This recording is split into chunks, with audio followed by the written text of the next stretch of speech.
All right, so I assume Jeff already has a microphone, but we can take a few questions. But I will offer a reminder once again that any question that I know for a fact I will be addressing in the next couple parts will be deferred.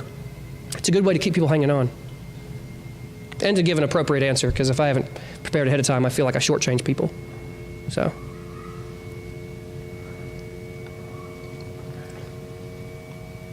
Handheld.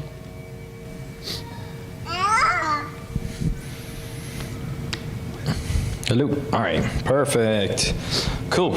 Any questions, comments, or cries of heresy? Anyone at all? Any comments before Brian makes his comments? That's a question. Okay, Maria. So you were talking about in the story of Naaman and his leprosy, how he wanted to take dirt from Israel over back to where he came from. Is there any validity to that kind of understanding today? Should we all go over to Israel and get a jar of dirt? I mean, I don't know. And I know that, is that something we should think about, or I don't know. And then on top of that, you mentioned that the assembly of believers is a sacred space. Could you elaborate a little bit more on what makes it?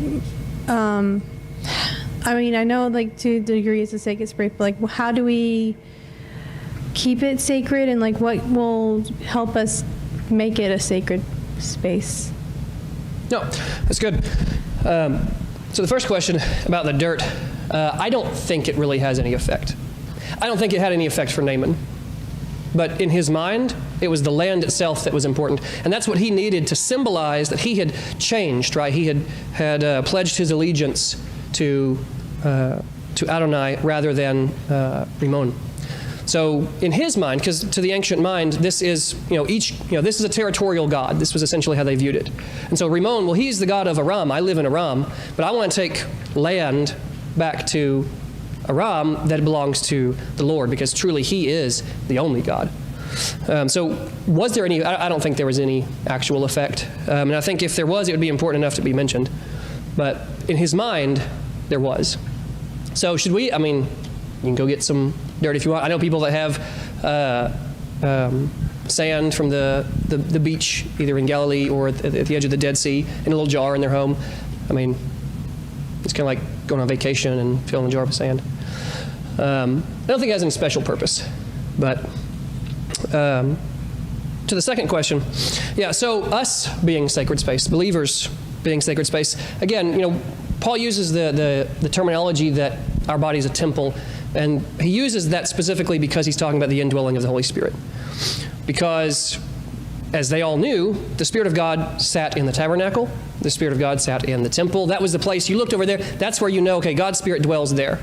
And Paul's using this and taking this and saying, okay, we all understand this building here, the Spirit of God dwells here, regardless of the fact that it probably wasn't during the second temple, but that's not the point.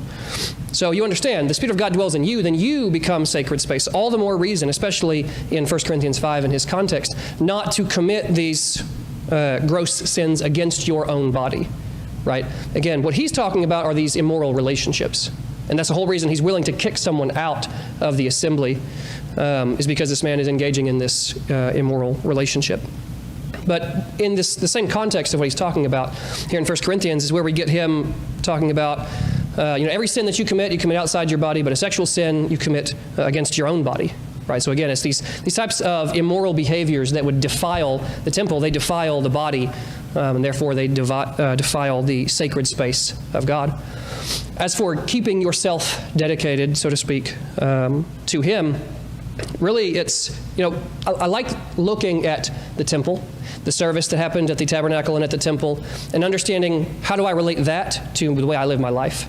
They had to have this paradigm shift when they went into exile, and we see it with Daniel, because the sacrifices, right, morning and evening sacrifices were done away with. They didn't have the temple.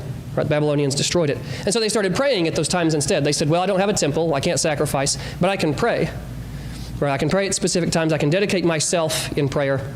We have statements made in Scripture about offering up the bulls of our lips, right? Bull is, mind you, a very expensive burnt offering. Most people don't have to offer a bull. Kings, the high priest, the whole nation, those types of people in this upper class status, they would be offering a bull. So he says, let us offer up the bulls of our lips, it's your praise, right? So looking at some of these things, the way that they were walked out physically at the tabernacle or physically at the temple, and relating them to how we can walk in holiness, how we can try to emulate this and live our lives in a pleasing manner to him. As Paul also says that let it be let your behavior be a soothing aroma. Again, that sort of sacrifice terminology, that temple, tabernacle terminology. Does that answer the second question? Yeah. Sort of, but not really. Yeah, no, that was a good answer. I was just like letting it Stew on it. Yeah. Yeah, I think that's all I have for now. I got one. Hi, Mr. Anderson. it's good to be back. I was really interested by the passage in Daniel, which I haven't read in a long time. And I guess I haven't really thought about princes of provinces, like spiritual beings being like in charge of certain provinces, which is suggested there. And you said that was their understanding at that time, is that there were spiritual beings which were like in charge of various kingdoms? Yes, there's this sort of, I mentioned last week, the Bible Project. You ever seen any of their videos? They have 6 or 7 videos on divine beings and all. And I only mention that because the way it's depicted visually really helps to see it. But basically, you have this idea of this king sitting on his throne, king of Assyria, Babylon, Persia, whatever, sitting on his throne, and kind of behind it is this shadowy figure, almost pulling strings or manipulating him, deceiving him, whether that's speaking to him or putting certain temptations in front of him or whatever, driving him to do these things. Are you suggesting that that was just their idea of what was going on, or is that actually the case? Because elsewhere, Paul talks about that we fight not against flesh and blood, but against actual powers and principalities.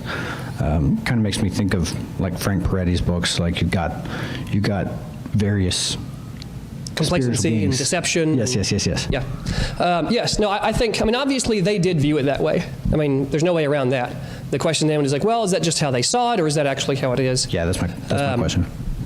No, I absolutely think that's how it is.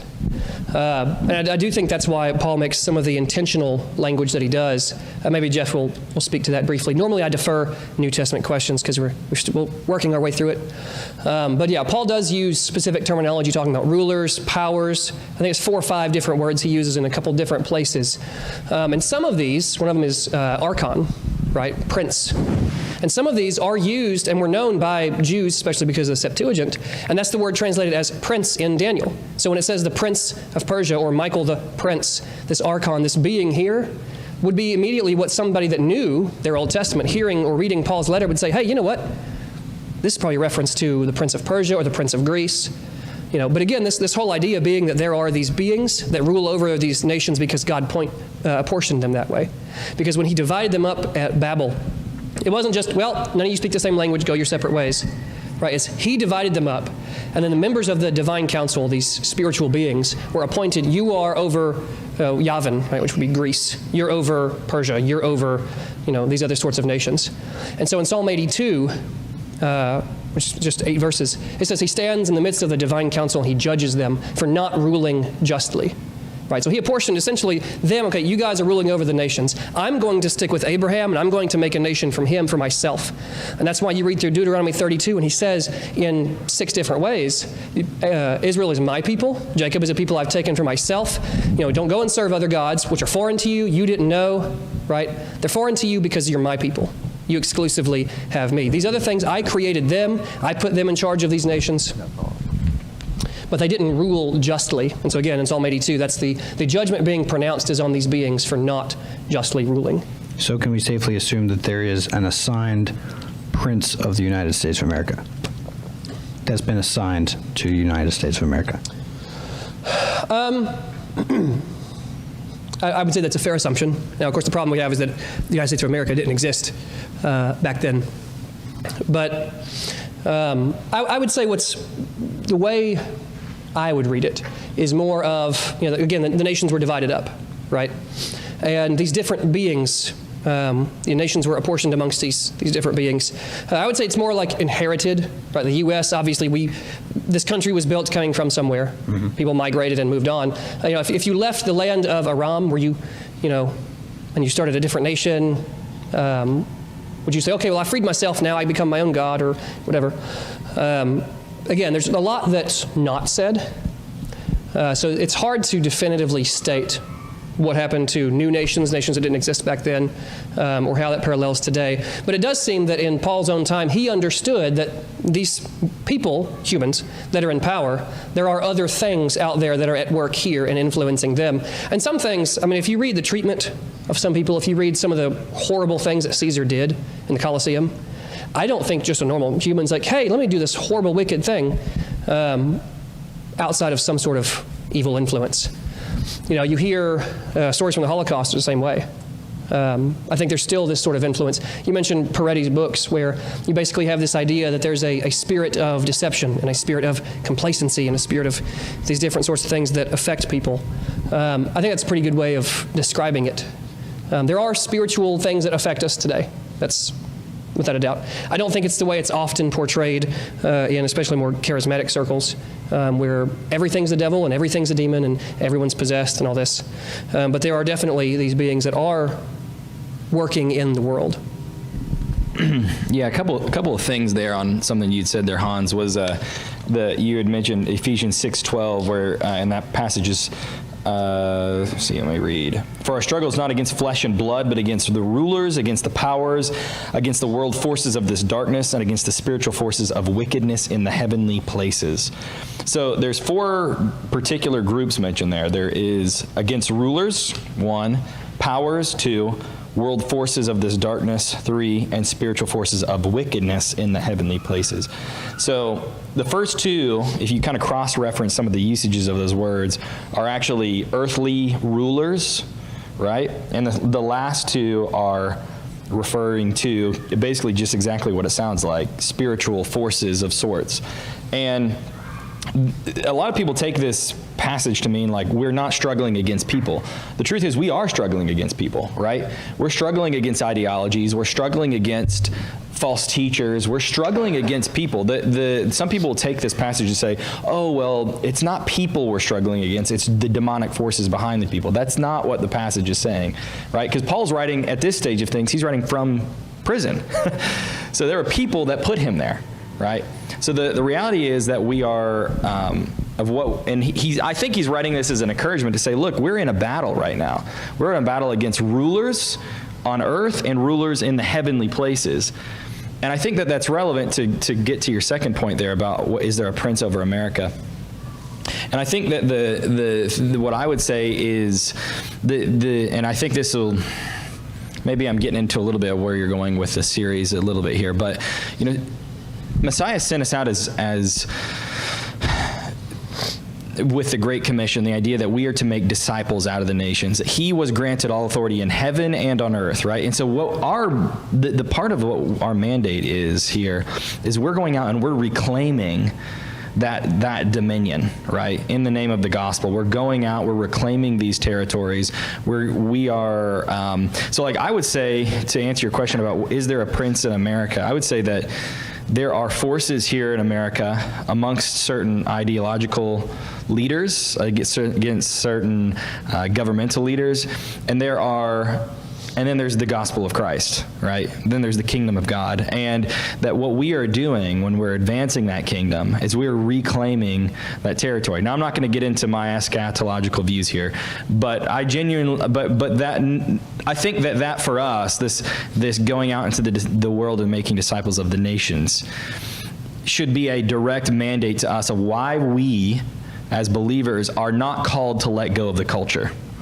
Right? That we are called to engage the culture, we are called to engage people, and to win the hearts of the people worldwide to the Lord for the sake of his glory, for the sake of his kingship, for the sake of his coming kingdom, right? And so we are heralds, we are emissaries, we are precursors to the culmination of all these things. And so I would say that Christ either has been granted all authority in heaven and earth. So we are hopefully going out and taking places on earth, and we are reclaiming these things from these heavenly forces as well, right? And so You're spoiled like parts 6 and 7. I'm sorry. No, it's enough information. People are like, wait, but I have questions, and then you'll have to come back and watch them. Yeah. I want to clarify one thing really quick, because you quoted where Paul says, we don't struggle against flesh and blood, Yeah. and you said, we struggle only against flesh and blood. Well, let me clarify. So he's talking about human peoples. He's talking about spiritual forces. Correct. The point is he's not talking about one to the exclusion of other. Correct, yeah. Yeah? Yeah. I apologize if I wasn't clear on that. Yes, that is Because what I'm I'm going to say, somebody's going to say, no. He literally starts by saying, we don't struggle against flesh. Yeah. It's not to the exclusion of others. Yeah, and again, the worldview that Paul had, and we saw when he was talking in Acts, he understood that God divided up the nations, right? And the way that we see this happening between the Tower of Babel and Deuteronomy 32 is God divided them up and apportioned them to these other beings. Yeah. Right, which is why in Deuteronomy 29, he warns Israel, don't worship these because you have not been apportioned to them. You're mine. Jacob is my inheritance, my portion. You don't belong to these other nations, these other beings. And so Paul, having that worldview in mind, right, of, okay, well, the nations have their gods, these spiritual entities that are influencing the churning wheels of this government, that society, or whatever. That's not to say that there's, some sort of demonic entity that sits in the White House and whoever becomes president immediately becomes influenced and gets told what to do by these forces and all that.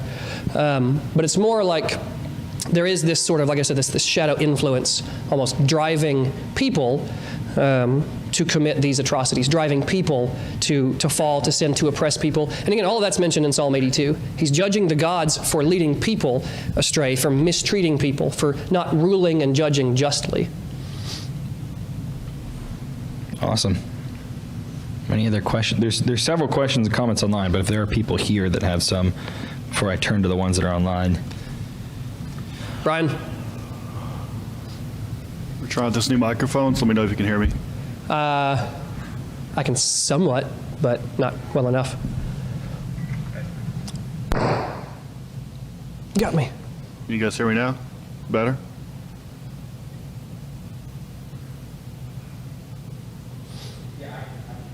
Okay. I can't hear you. Please stand by while we experience technical difficulties. Can we throw up the screen with the colored bars and the...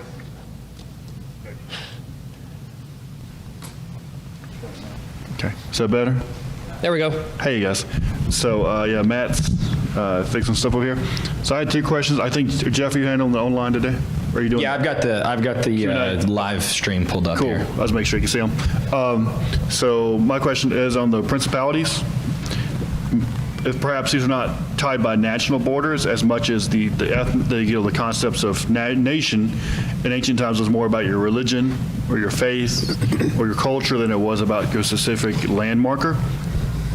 So perhaps these principalities kind of travel with a culture and they inspire multiple cultural vices. Like the French culture is known for this vice, the Italians known for this vice, the Germans for this particular vice. So it's more the principality behind the culture. We call those stereotypes. Stereotypes, exactly. But like if you come to America, everybody's mixed up. So we've kind of collected all these multiple vices. But if you go to different areas, like there's a very Italian part in New York, there's a very French influenced Louisiana, there's very Hispanic influenced Arizona. So these will these principalities be behind that zeitgeist, that kind of cultural influence, not just the political leader, but behind the cultural downfalls? Possibly by extension. Right? Somebody that has a cultural practice that was influenced by these spiritual forces, if a group of them then move somewhere and they continue that practice, then by extension, it would continue because of the initial influence. The land itself is important, right? The geography, that the space itself is important in the way that these are divided up. Like I said, we really don't know as far as once man spread to the entirety of the globe, now where did people end up? Because when we're talking about Israel, we're talking about Babel, all the nations of the world lived within pretty much just the Fertile Crescent, right? You know, the Middle East into Northern Africa, that was basically all people But there were at that more time. than. So, yeah, I mean, the question then becomes, were they divided up only according to land or according to the peoples, and then if they migrated and all that? It doesn't say. So I would say that's not, you could say it's not something we're meant to know. I would say more like it wasn't necessary for the biblical writer to convey it, because to them, they had their frame of understanding it. And so for our understanding today, the bigger, I think the important piece of it is understanding how it happened and how that concept was used throughout Scripture. Like I said, with Paul, understanding these nations were divided up, right? We need to understand that. When he's talking about these are spiritual forces and influences at work in the world, we need to understand that. Beyond that, we really start entering more of the realm of conjecture, So like there which might is be- fine, because everybody has opinions. I have opinions. But those aren't always best recorded for YouTube. So there wouldn't be like a spirit of principality of the Aztec and one of the Cherokee, or there are people that were here, and there were 70 of them at least. So probably more nations there in the Middle East, more than 70. But of course, like if you have in Central America, you have the Aztec cultural influences, but then the Spaniards come with theirs, and you got kind of a mixed thing of both. So the other question was, we might have covered before, but I believe Peter mentions these spiritual beings being bound, like in the heavens, it's bound up. Like some people believe they're stars. There's different theories. But is there a point, are they still influencing things if they're bound? At some point, are they unbound? Or are they just going straight to Gehenna? And also, is there a possibility of them being saved? Like that awful Noah movie we probably all saw, at the end of it, Samyaza gets saved. He basically gets to go back to heaven. And but biblically, or Book of Enoch wise, too, the Watchers, is there any salvation for them, or are they just done? Yeah, so I read 2 Peter as the reference you're referring to. Yeah, he talks about angels, and Jude as well. Talks about angels that left their former estate. Jude says they went after strange flesh, right? These angels that sin, and if he did not spare them when they did it, do you think he'll spare you? That's really the point that he's drawing on. But he takes it for granted that everybody already knew and believed these angels fell, right? That's the Genesis 6 event. And not all fallen beings, shall we say, would be accounted for in that. Now, Peter, again, reference to a lot of the material, a lot of these extra biblical works, but Peter refers to them being bound. And that's the same thing that's described in these other works, is that these 200, right, these 200 sons of God, these watchers that descended on Mount Hermon and took human wives and raised up giant offspring and taught mankind all sorts of stuff, all that they were bound up. There's no reference to them being released.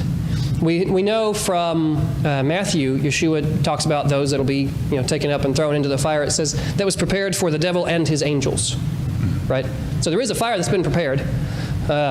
Apparently they haven't been thrown in it yet, but they're bound. So as for those specifically that descended in the Genesis 6 event, those presumably are yet still bound, right? Not able to freely move about the cabin, if you will. Do you think they bear any influence on people, like the astronomy? They basically looked at the stars or certain constellations for guidance, and this is basically what the Watchers did, was try to guide mankind. No, I don't think they can influence anybody. I think that's the point of them being bound. So it just cuts off their influence, not just their presence. Like Yeah. they can't. Now, the rest of it, you'd say, well, then how did that come back again? Right? Well, it's because there are others. Right? I mean, Babel, where he divides them up and says, okay, you here, you here, you here, whatever. Babel is after the Genesis 6 event. The Genesis 6 event, presumably, based on the best that we can tell, is where these fallen beings that descended, it's where they were bound. Then you have Babel, you have the nations divided, and then some of those ruling entities, those ruling beings, right, those powers, ruled unjustly. And so he judges them later on in Psalm 82. Those, as far as we can tell, have never been bound and restrained. So those would be still in play, still able to affect things. And as to the last question for their salvation, their redemption, redemption was not for heavenly beings, right? Redemption was for human beings. Salvation, I mean, dogs, cats, and horses don't get saved, right? They're also earthly beings, but they're not humankind. So there's no reference that I'm aware of anywhere that these beings are offered a chance. And there's various theories, but again, we start diving into the realm of opinion. as to why they don't get a chance. But the general consensus being that there is no chance for these fallen beings to be redeemed. Okay. Well, so we got several questions online. Whoop, we got several questions online here. Just start with the first one. So, is Michael the one who stands guard until the time? Yeah. See, I have difficulty with that because, and then there's a lot of theories. In fact, I believe it's even a common belief amongst at least some of the Adventists that I know, that Michael is the pre-incarnate Christ, right? It's basically a Christophany because he calls him the prince of your people, right? Yeah. And his name being Michael, which is... Who is like God. Who is like God, yeah. So, I mean, that's one theory. I don't see it. One of the problems that I have with it is Michael is clearly some sort of ruler, and it calls him a prince, right? Again, we read that in Daniel. Michael, the prince of your people. But Michael, it also says, is one of, right? One of the chieftains, one of the rulers, one of the princes. Yeshua is not just one of these divine beings. Yeshua is God, right? He's not simply standing amongst the ranks of angels. As for Michael being what was the exact wording of the question? Is Michael the one who stands guard until the time? Stands guard. I believe that's a specific reference to something, but I don't... Yeah, it's a reference to, I think, Revelation, where it talks about... Well, maybe I'm wrong there. I'll look it up. I'll get back to you on that. I'll give you the next question, and I'll follow up with that reference. So, second question is, and is Michael fighting now the Prince of Javan being the anti-Messiah? Javan? Yeah. That's Greece. Yeah. Yeah, Javan is just the original Hebrew word for the nation of Greece. I think the imagery can be shared. I'm always hesitant to try to impose modern conceptions onto readings. My bigger concern is when Daniel had this vision, people in Daniel's time, the first question is, what was their conception of it? How would they have understood it? And the response to this one oftentimes is, well, this is a future event, right? Well, the best I can say is Michael is some sort of heavenly being, probably a divine council member. And the Prince of Persia, the Prince of Yavin, the Prince of Greece is another one.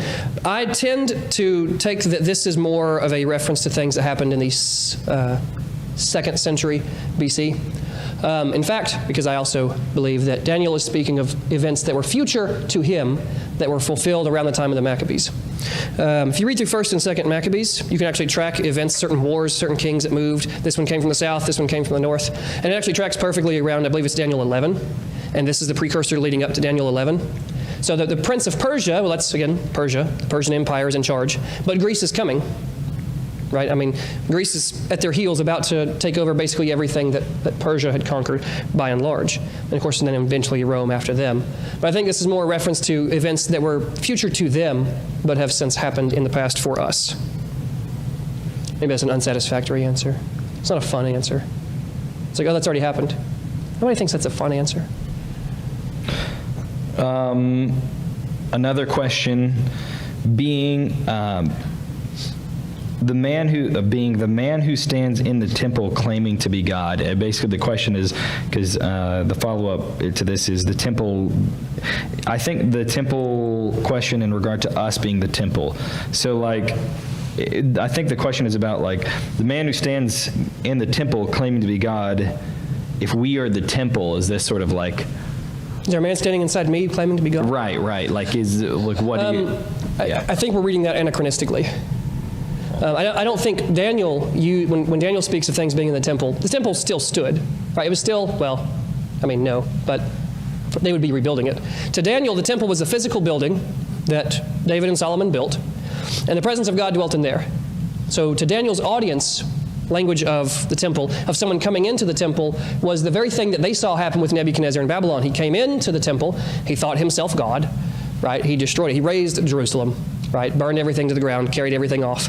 That's the image that they had in mind. So somebody coming in and defiling the temple, that's what you have in mind. To take a later reference, hundreds of years later, with Paul talking about the temple and you're comparing your body to the temple, that's trying to go backwards and impose Paul's usage of that as a metaphor onto Daniel's usage of the image of temple.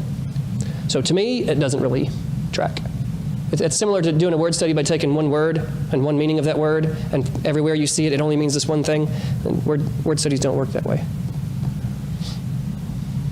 I'm Okay. full of unsatisfactory answers today. There's no sensationalism up here. I'm like, this guy's boring. Daniel 10:13, is there any significance to the number of days, i.e. 21 days, that Michael was delayed? Why 21 days and not 3, 7, or 40? I have no idea. And that's really the best I got. Maybe it's just because that was the actual number of days he was... Yeah, I mean, do I? I'm sorry? 3 times 7, 21 is 3 times 7. Yeah, that was a thought I had too. So Maria said maybe 3 times 7. yeah. 21. Yeah. I But mean, even then, yeah. why not? Yeah. Yeah. I mean, we could be asking the same question. Why not 3, 7, or 40? What if it was 40? Then we'd be asking the question, why 40? Right. Right. I'm not trying to mock the question. It's a fair question. I have no idea. I don't see, in reading it myself, I don't see that there's any sort of indication there that it's supposed to refer to something more than just the number of days that he was delayed. Man, strike 3, I'm super boring today. Could there be any connection with the diverse nature of the current day Knesset in Israel with supernatural nefarious influences governing the land? I have no idea. Now, to those that may not know, see, I told you I'm boring today. Just get off the stage. I am boring today. And nobody's even throwing anything yet. No, so the Knesset is basically Israel's parliament or their Congress, right? Whereas we have a majority two-party system. Israel has a multi-party system. They have multiple different political parties. And you don't elect people when you vote in Israeli elections. You vote for a party, and then that party puts their people in. At least in one sense, they maintain party loyalty because nobody votes against the party because the party decides do you get back in or not. But as for that, I mean, so again, what I assume is behind some of the question. There are some parties that are very religious. I mean, you've got one that's predominantly Orthodox. They want to see the Torah become Israeli national law. You have some, generally the more popular parties, that are much more, I guess we'd say left-leaning here in America, much more left-leaning. They're much more secular. Those are generally the more popular parties, your larger ones. You have sort of this, the more conservative party that kind of stands, technically for them, in the middle. That's where Netanyahu is from. There's the more conservative side of things. Is there spiritual influences at work there? I mean, probably. But again, I don't know. The angels in charge, those who choose God, are then under his protection. Others who choose different religious beliefs under charge of other angels, are they under charge of other angels?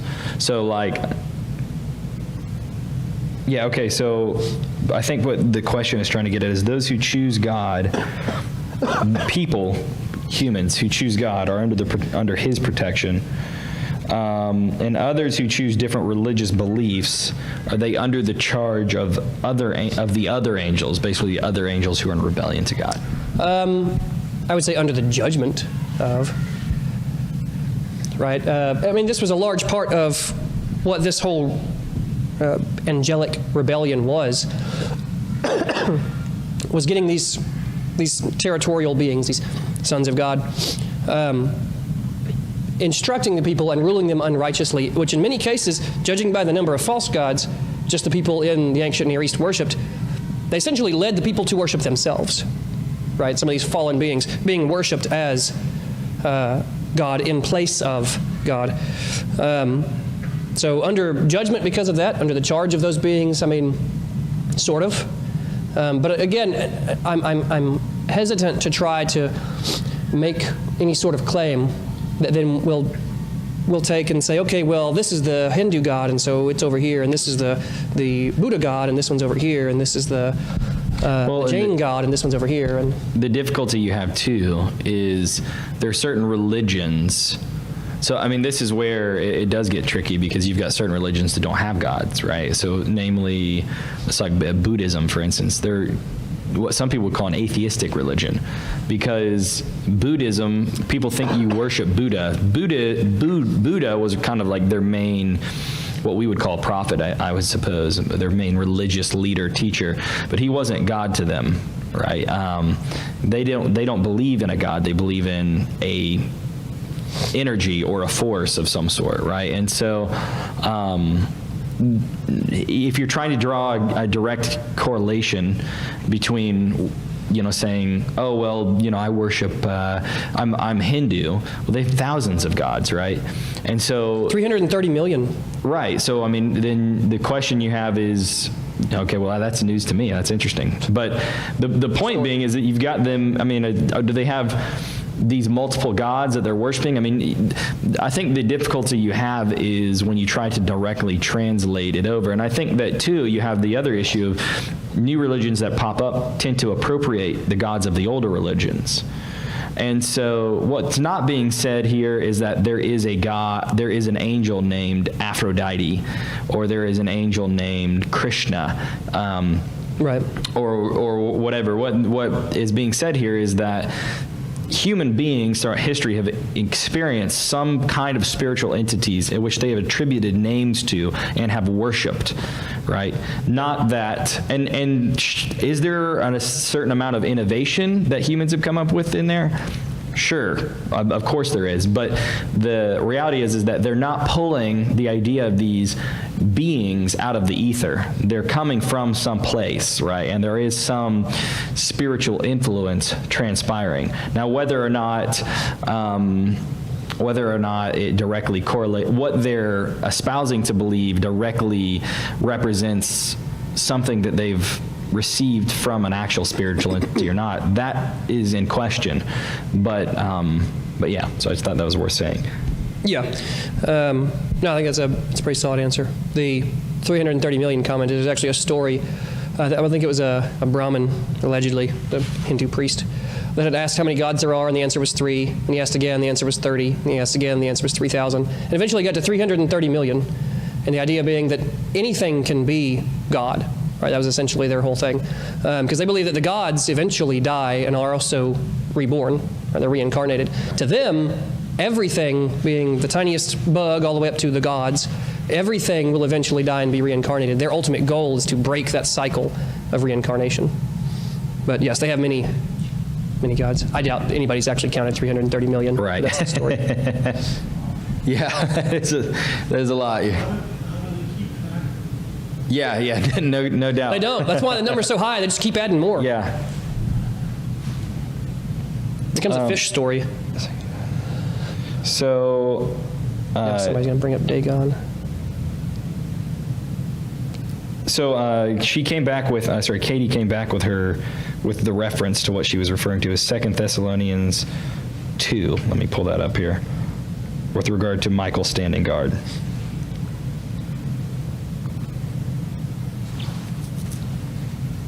Mm-hmm.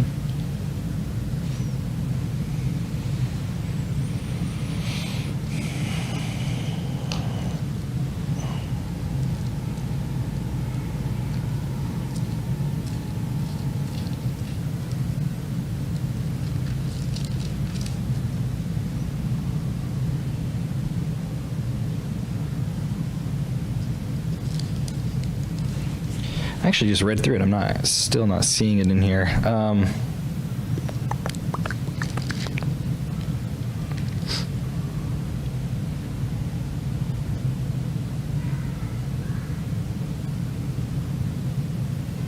Oh, here it is. Okay. Okay, I see it. Okay, all right. So this is what she's referencing. Don't you remember that when I was with you, I used to tell you these things? Well, let me go back. He's referring to the man of lawlessness in 2 Thessalonians here. That's the context of this entire thing. And it says, don't let anyone deceive you in any way, for that day will not come until the rebellion occurs and the man of lawlessness is revealed, the man doomed to destruction. He will oppose and will exalt himself over everything that is called God or is worshipped, so that he sets himself up in God's temple, proclaiming himself to be God. Don't you remember that when I was with you, I used to tell you these things? And now you know what is holding him back, so that he may be revealed at the proper time. For the secret power of lawlessness is already at work, but the one who now holds it back will continue to do so till he is taken out of the way. I think that's where she's referring to. The one who's holding it back will continue to do so till he is taken out of the way. And then the lawless one will be revealed, from whom the Lord Jesus will overthrow with the breath of his mouth and destroyed by the splendor of his coming. The coming of the lawless one will be in accordance with how Satan works, and then he goes on. So it's the one that's holding the lawless one back. And she's asking, is that Michael? Are those two? Because she thinks that this is sort of a reference. It seems like a reference to Daniel. I don't know. Honestly, I don't know. I can see where you connect the two, because it seems to be something that he's doing, although it seems to be inverted in Daniel. He seems to be the one being held back in Daniel, right? It says that I was delayed by the prince of Persia. I think there's a lot in that passage that has to be dealt with contextually. First is this question of the son of perdition, right? The man of lawlessness. And then what time is he talking about? Is this a pre-70 thing? Is this a yet still future thing? So that gets into all that eschatological topics that I always try to avoid, because nobody's ever satisfied with the answer. And I don't have an answer. I honestly, sorry. I don't have a... Yeah, when you're talking about future events, that's where it gets hard. You know, and how much of what Yeshua spoke about in Matthew 27 has been, I think it's Matthew 24, sorry. 24. Yeah, Matthew 24, how much of that has been fulfilled, and how much of that we still are waiting on. And so, and when you're talking about these things that Paul's talking about with future events, the mechanics of it, there's certain reason. I think there's a certain reason why Scripture keeps things. It's not quite as explicit and spelled out for us. And it's because it's not as relevant as some of the other things Scripture is talking about. So, any other questions, thoughts, comments, concerns, cries of heresy, outrage, stones to be thrown?